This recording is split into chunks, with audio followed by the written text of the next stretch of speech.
All right, hey everyone, it's Mikey. Thanks for listening in. I'm just talking about this guitar here for a quick minute, and people have all their different methods and so forth. So certainly, if what you're doing or what you're doing now is working for you, by all means, keep doing it. But this is for me when I'm putting strings on the guitar. I want to make sure that the strings are going to be seated well and so forth. So this is some Diodario strings. You can see they're just some 80/20 bronze strings, so some standard strings with a light gauge.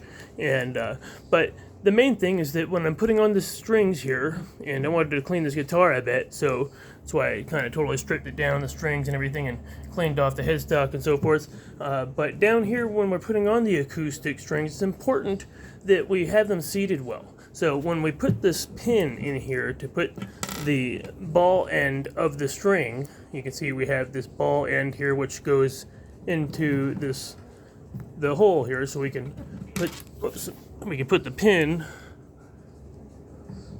right here, right, and put it in. But before I tighten up or put the string on this end, I don't want to do that yet. I want to go ahead and put all the strings in here like this first. And then I want to put my hand inside of the guitar and feel underneath there. And this is not for every type of bridge. Obviously, you can see kind of the style that I'm using here. But I want to make sure that the string on the inside is being pulled towards, so that like when it's going in, you don't want it to be stuck at the bottom of this pin. You don't want the ball to be stuck at the bottom. You want it to be kind of on the inside. So that way otherwise it will pop maybe while you're trying to tune it, or it will have other problems, right? Maybe snap a string or whatever. But that way, so when you're putting in there, you're going to put your hand inside there and pull the string so it's not like totally flush. So it's off to the side and it's pulling up right next to the pin. So that way, and you want to leave these open so that way you can fit your hand in there for all of the strings, each one. Most of them should be fine pretty easily. They'll typically slip up once you get past the first, but the first two or three, you're going to certainly want to make sure that they're seated properly, right?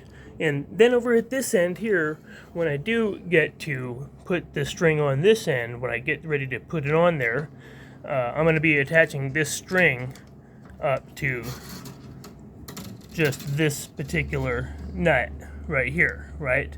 So I'm gonna probably cut it, especially with the thicker string like this, probably no more than like this length, because I don't want to have too many windings around, especially the thicker strings. I want to have like no more than 3 windings, so that way it's not too cluttered up on the nut when it's like wrapped around there. So you want to cut it just a little shorter for those thicker strings.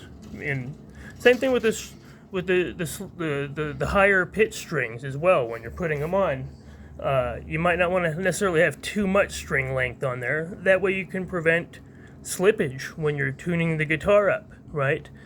But leave enough for 3 to 5 windings, So if I'm going to put, let's say I'm putting this string and I'm going to put it on there, I'm going to probably put it up no more than maybe 1.5 to 2 lengths in terms of, I'm going to put it up to the next nut there, or maybe a little bit past that. So I can have like a good 3 to 5 windings at least, but not too many.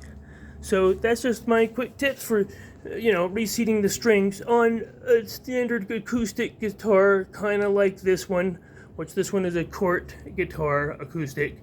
So let me know if you have any particular tips or thoughts or criticisms, if you will. And by all means, check out my other videos for more tips. Thanks for listening in. Bye-bye.